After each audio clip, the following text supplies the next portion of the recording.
రేపు కాకినాడ జిల్లా పిఠాపురం మండలం చిత్రాడలో జరగబోయే జనసేన ఆవిర్భావ సభకు భారీగా ఏర్పాట్లు జరుగుతున్నాయి.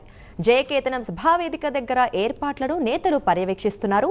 జనసేన మంత్రులు క్రౌడ్ మేనేజ్మెంట్ పై నాయకులకు అవగాహన కార్యక్రమం నిర్వహించారు. మొత్తం 24 ఎకరాల్లో 2 లక్షల మంది కూర్చునేలా ఏర్పాట్లు చేస్తున్నారు. ఇక ఇదే అంశంపై మరింత సమాచారం మా ప్రతినిధి సునీల్ లైవ్ ద్వారా అందిస్తారు. సునీల్ చెప్పండి.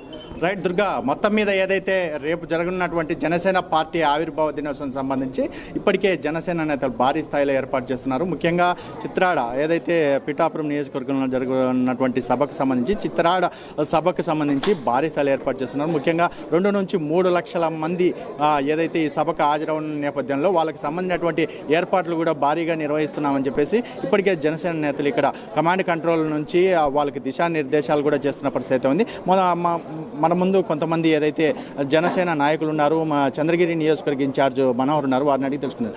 చెప్పండి సార్, ముఖ్యంగా రేపు జరుగుతున్నటువంటి సభకు సంబంధించి చూసుకున్నట్లయితే ఏదైతే పార్టీ వచ్చిన తర్వాత మొదటిసారి భారీ బహిరంగ సభ నిర్వహించబోతుంది. ఆవిర్భావ దినోత్సవం ఇటువంటి రీతిలో నిర్వహించడం ఇది మొదటిసారి అని చెప్పొచ్చు. ప్రధానంగా రేపు నిర్వహించినటువంటి కార్యక్రమం సంబంధించి మీరేమంటారు? ముందుగా ప్రైమ్ 9కి ప్రత్యేక ధన్యవాదాలు తెలియజేసుకుంటున్నాం. రేపు జరగబోయే ఈ యొక్క భారీ బహిరంగ సభ చరిత్రలో ఎప్పుడు కూడా ఏ రాజకీయ పార్టీ కని విని ఎరగని రీతిలో రేపు మా అధ్యక్షులు శ్రీ పవన్ కళ్యాణ్ గారు చేస్తున్నారు. దీనికి ఊరు వాడ నుంచి పట్టణాల నుంచి పల్లెల నుంచి 2014 నుంచి పార్టీ ఆవిర్భవించినప్పటి నుంచి ప్రభుత్వంలో రావడానికి కష్టపడిన ప్రతి ఒక్కరిని దీంట్లో భాగస్వామ్యం చేస్తూ ప్రపంచ చరిత్రలో ఎప్పుడూ కూడా కానీ ఏ రాజకీయ పార్టీ కూడా చేయని విధంగా ఈరోజు పిఠాపురంలో చిత్రాడ ప్రాంతం దగ్గర దాదాపు అన్ని ఫెసిలిటీస్తో దాదాపు 9 చోట్ల డిఫరెంట్ పార్కింగ్ ప్లేస్తో అదేవిధంగా ఎటువంటి ఎవరు వచ్చినా సరే ఆహారానికి అవుతాయి, ఫుడ్ ఫెసిలిటీస్ అవుతానేమి, వాటర్కి అవుతానేమి, ఏ ఒక్కదానికి కూడా ఇబ్బంది పడకన్నా ప్రతి ఒక్కరిని చిన్న పెద్ద అని తారతమ్యంగా ప్రతి ఒక్కరిని సమానంగా చూసుకుంటూ అందరికీ అన్ని రకాలుగా ఫెసిలిటేషన్ ఇస్తూ 12 సంవత్సరాల సుదీర్ఘ ప్రయాణం తర్వాత ప్రభుత్వం ఏర్పడిన తర్వాత మొట్టమొదటి చేయబోయే ఆవిర్భావ సభ.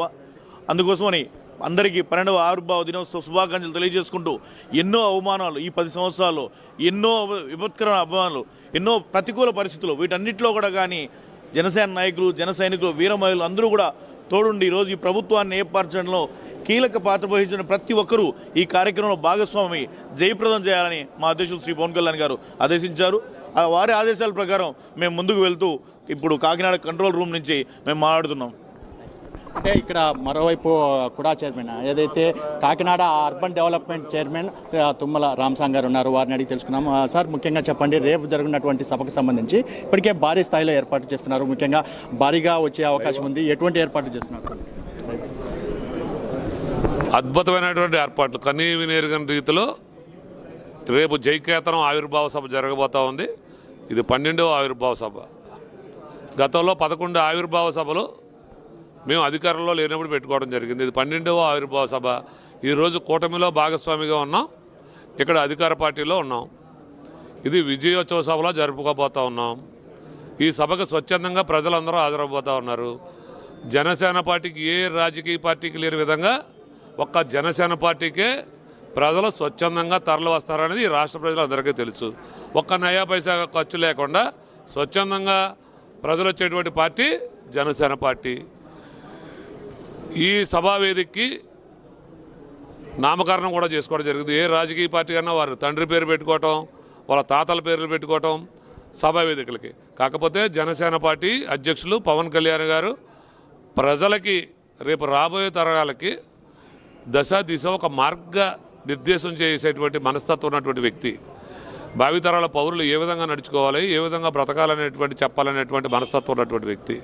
దానికోసం ఈ అర్ధరాత్రి సమయం అయినప్పుడు వెళ్ళినా అన్నం వార్చి వడ్డించేటువంటి మహాతల్లి డొక్కా సీతయ్యమ్మ గారి పేరిట ఒక ముఖద్వారం పెట్టుకుంటా ఉన్నాం సభావేదిక దగ్గర. అలాగే విద్యాదాత పిఠాపురం మహారాజా గారు, వారి పేరున ఉదాహరణకి కాకినాడలో మహారాజా గారు ఎంఆర్ కాలేజ్ ఉంది. ఈ కళాశాల విద్యాదాత అనేకమైనటువంటి భూములు పేద ప్రజలకు దానం చేసినటువంటి మహారాజు గారి పేరిట ఒక ముఖద్వారం పెట్టుకోవడం జరుగుతుంది. అలాగే మరో విద్యాదాత పేద ప్రజలకి 100,000 ఎకరాలు ఇచ్చినటువంటి మహాదాత మల్లాడి సత్యలింగ నాయకర్ గారి పేరట ఒక ముఖద్వారం పెట్టుకోవడం జరుగుతుంది. అది జనసేన పార్టీ. రాష్ట్రంలో మార్పు తీసుకొస్తారని ఎప్పుడైతే పవన్ కళ్యాణ్ గారు ప్రజలకు మార్పు ఇచ్చారో, మాట ఇచ్చారో, ఆ మార్పు తీసుకునే ఈరోజు ఏ వేదిక జరిగినా జరుగుతూ ఉంది. అలాగే సభా వేదిక దగ్గర ప్రత్యేకమైనటువంటి ఏర్పాట్ల కోసం మహిళలందరికీ కూడా ఎక్కడ ఇబ్బంది లేకుండా ఒక ప్రత్యేకమైన ఏర్పాట్లు జరుగుతూ ఉన్నాయి. అందరికీ పాసులు ఇస్తూ ఉన్నారు. ప్రత్యేకంగా స్కానింగ్ చేసి ఎవరైతే స్కానింగ్ పాస్ ఉందో వారు రాబోతూ ఉన్నారు.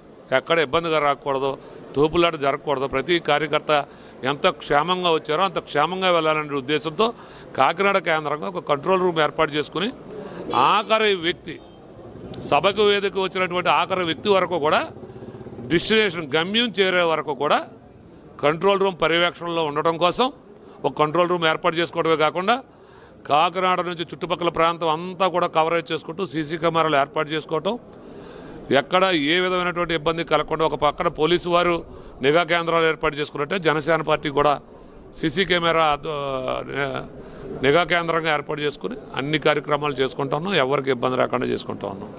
అది పార్టీ.